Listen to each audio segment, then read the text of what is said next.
Apa kabar anak-anak? Sehat semua? Tenggara. Semoga kita semua dalam keadaan sehat atas karunia dari Sang Hyang Widi.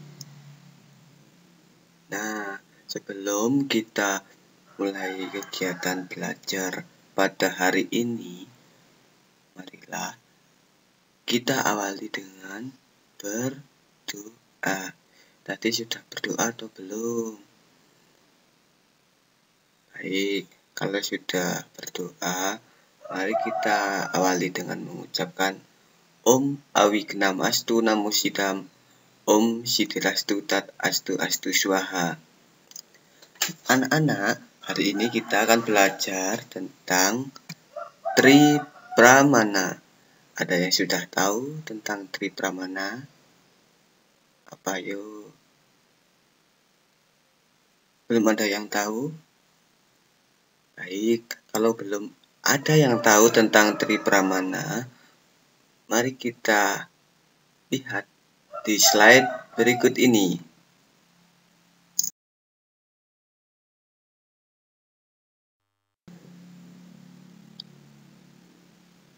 Tri Pramana, apakah itu ya?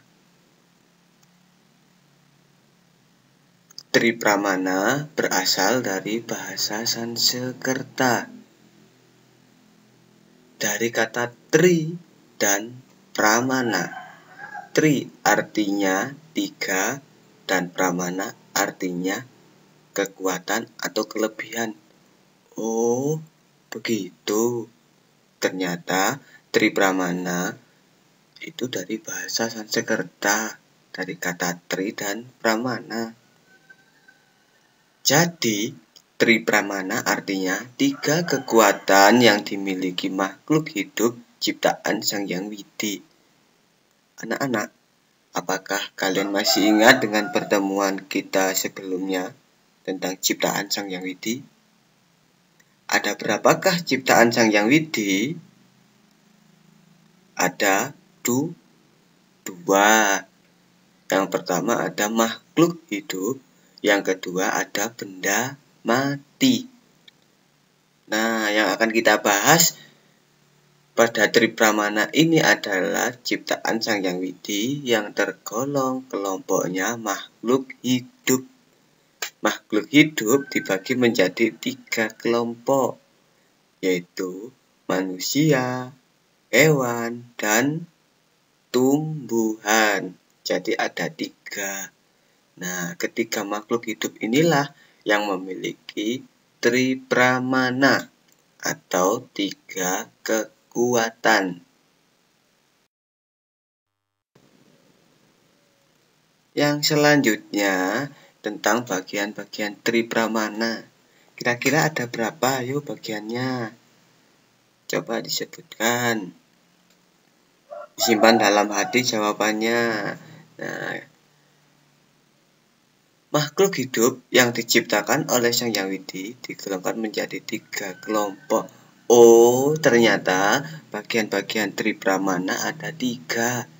Yang pertama ada kelompoknya Eka Pramana. Yang kedua ada kelompoknya Dwi Pramana. Dan yang ketiga ada kelompoknya Tri Pramana. Di pertemuan kita hari ini khusus membahas tentang kelompok dari Eka Pramana. Eka artinya 1, kalau Pramana artinya kekuatan. Jadi yang akan kita bahas adalah tentang ciptaan Sang Hyang Widi yang memiliki hanya 1 kekuatan.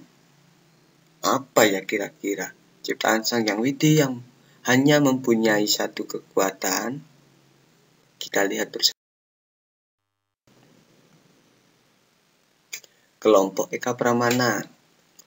Makhluk hidup yang hanya memiliki 1 kekuatan dalam hidupnya, yang disebut sebagai Bayu. Makhluk ini juga disebut Stawara. Hidup tidak berpindah-pindah. Nah, di situ sudah dijelaskan makhluk hidup yang disebut Stawara. itu memiliki kekuatan. Namanya adalah Bayu. Jadi kekuatannya itu bernama Bayu dan makhluk hidup ini disebut Stawara. Hidup namun tidak bisa berpindah. Apa itu yang bisa hidup tapi tidak bisa berpindah? Ada yang tahu? Nah, jawabannya adalah tumbuhan. Tumbuhan itu adalah makhluk hidup, tapi tumbuhan itu tidak bisa berpindah. Apakah kalian pernah melihat sebuah pohon yang berpindah dari tempat A ke tempat B? Gak ada ya. Nah, kalau pohonnya itu bisa berpindah, kalian nanti akan ketakutan karena kalian akan dikejar nanti. Nah, tumbuhan beda dengan manusia. Kalau manusia itu bisa berpindah. Tetapi kalau tumbuhan ini hanya bisa hidup tapi tidak bisa berpindah. Nah, yang tergolong Stawara adalah sebagai berikut. Nah, itu gambarnya apa? Yang punya pasti tahu, tapi yang tidak punya pasti bingung. Itu adalah gambarnya rumput. Nah, kelompok Eka Pramana yang pertama adalah rumput, yang disebut sebagai Trana. Jadi Trana ini adalah bangsanya rumput. Sudah paham dari sini bahwa Trana itu adalah rumput. Jadi kalau kalian melihat rumput, itu namanya adalah Trana. Nah, gambar yang kedua apa ya itu kira-kira? Ayo apa? Itu sama seperti bunga air terjun. Sama seperti jenisnya manisa. Tahu manisa? Kalau nggak tahu tanya orang tuanya ya. Manisa itu apa? Yang kedua ini adalah kelompoknya lata. Bangsa tumbuhan yang menjalar. Jadi semua jenis tumbuhan yang menjalar itu disebut lata. Kalau kalian punya manisa di belakang rumahnya atau di halaman rumahnya, itu adalah lata. Yang pertama tadi apa? Trana. Yang kedua, lata. Nah, ini yang selanjutnya.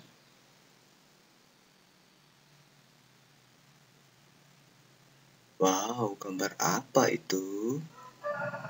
Ini adalah tanaman pagar. Nah, biasanya orang-orang, khususnya orang desa itu pasti di depan rumahnya ada tanaman ini karena bisa dijadikan sebagai pagar rumahnya. Tanaman ini adalah kelompoknya semak-semak. Kalau kalian suka main petak umpet, ini bisa dipakai buat bersembunyi karena teman kalian tidak akan bisa menemukan karena pohon ini tidak tembus. Jadi kalau kalian bersembunyi di baliknya, teman kalian tidak akan bisa mencari tahu keberadaan kalian. Semak ini adalah kelompoknya dari taru. Apa? Taru. Gambar yang keempat itu gambarnya apa? Ini pasti kalian gak asing lagi kalau dengan gambar nomor 4 ini. Ini adalah gambarnya bambu. Nah, bambu ini juga termasuk kelompok dari Eka Pramana. Bangsa pohon yang bagian luar pohon berkayu dan bagian dalamnya berongga atau kosong itu disebut gulma. Contoh dari gulma itu adalah bambu. Nah, banyak contoh yang lain, termasuk kangkung. Nah, jadi ada bambu, ada kangkung, dan ada yang lainnya. Kalau dalamnya berongga dan luarnya itu padat, berarti adalah termasuk jenis gulma. Yang terakhir, ini adalah tumbuhan yang menempel pada pohon yang lain. Ada seperti tanaman anggrek, ada seperti kemade, seperti gambar ini. Nah, kalau tumbuhan yang menempel pada tumbuhan lain, itu disebut janggama. Apa? Janggama. Jadi, inilah bagian-bagian dari kelompok Eka Pramana. Kalian harus hafal. Nanti diulangi ya. Ada berapa tadi?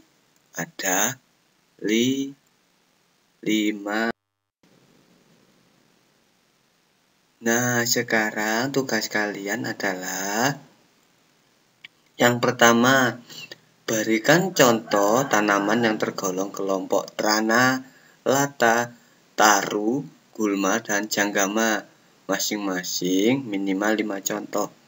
Jadi, contoh yang tergolong trana itu apa saja? Sebutkan 5. Yang tergolong lata apa saja? Sebutkan 5. Yang tergolong taru sebutkan 5 juga. Dan seterusnya. Misalkan contohnya, yang pertama ada trana. Trana tadi apa? Trana adalah kelompok rumput. Kelompok rumput kalian sebutkan contohnya 5. 1. Bisa kalian menyebutkan suket, gerinting. Nah, itu juga termasuk kelompoknya rumput. Selanjutnya, kalian kerjakan sendiri di buku tulis agama Hindu. Yang kedua, nah ini pasti semuanya suka. Tugasnya menggambar. Nah, tetapi gambarnya adalah tentang Eka Pramana.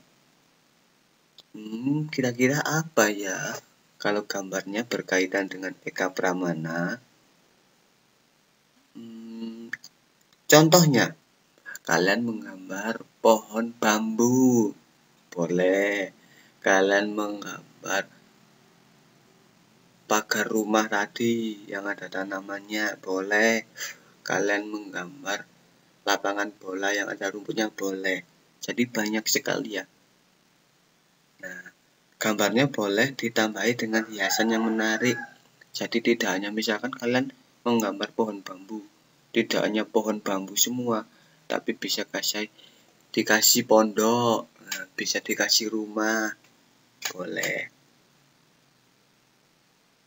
Kalau ada yang belum paham atau ingin ditanyakan, nanti bisa hubungi saya ya. Terima kasih pembelajaran kita sampai di sini dulu. Sampai bertemu di hari berikutnya. Jangan lupa nanti setelah selesai belajar kalian tutup dengan berdoa. Sampai jumpa. Om Swastiastu.